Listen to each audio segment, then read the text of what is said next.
لە گریانی مناڵیمە پێکەنینم بەخەم ئەهات کەچی ئێستا خەندەیایە و بۆ کەنارم شەپۆ لەدات.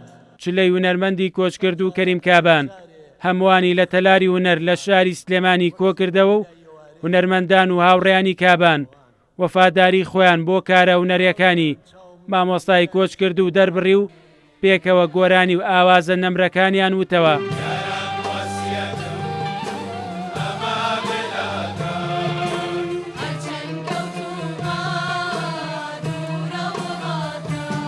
لێپرسراوی دەستەی کاریگەڕی مەکتەبی سیاسی یەکێتیش ڕایگەیاند کەریم کابان هونەرمەندێکی یەکجار گرنگ و کاریگەری سەردەمی خۆیەتی و مافی ئەموانە شانازی بە شاکارە هونەریەکانیەوە بکەین.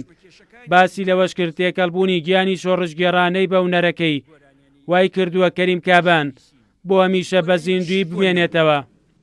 من هەموو ئێوە لێرە دانیشتوون ڕێزێکی گەورە لەم چلەیە ئەگرن لە کەریم کابان ئەگرن لە بنەماڵەکەی ئەگرن هاتوون دانیشتوون و خەڵکی تریش گوێی لێ ئێمەیە. من ئەمەوێ بزانم کامتان ڕۆژە لە ڕۆژان لە یەک گۆرانی کەریم کابان وەڕس بوون یان تااقەتی گوێگرتنتان نەبووە لە کەریم کابان. ئەمە هونەری زیندووە نەمرە.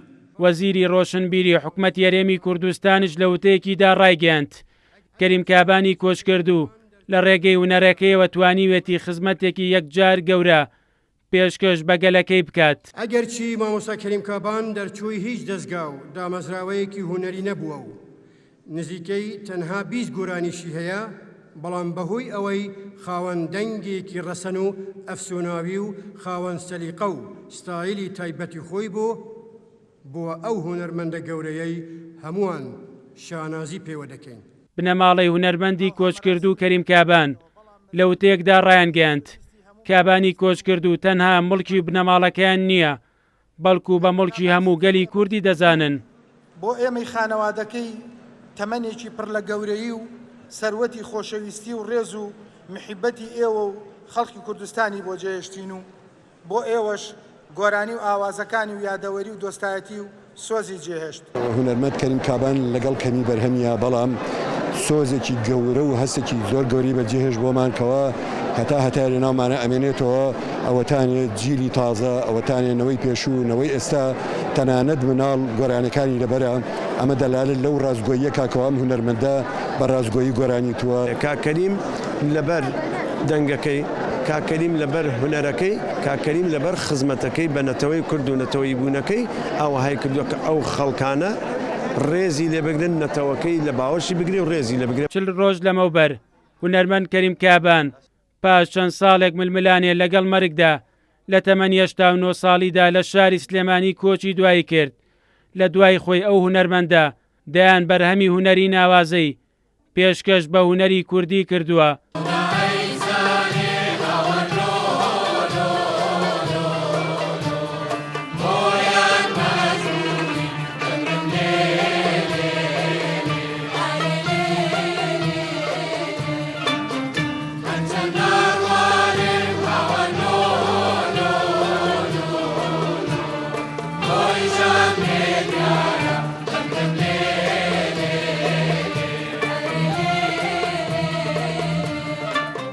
هونەرمەندانی سلێمانی لە چلەکەیدا وەفادارێکی بێوێنەیان بۆ هونەرمەند کەریم کابان نیشاندا.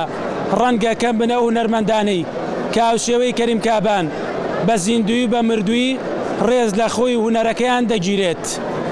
مەریوانە بڵا، کورتسات نیوز، سلێمانی.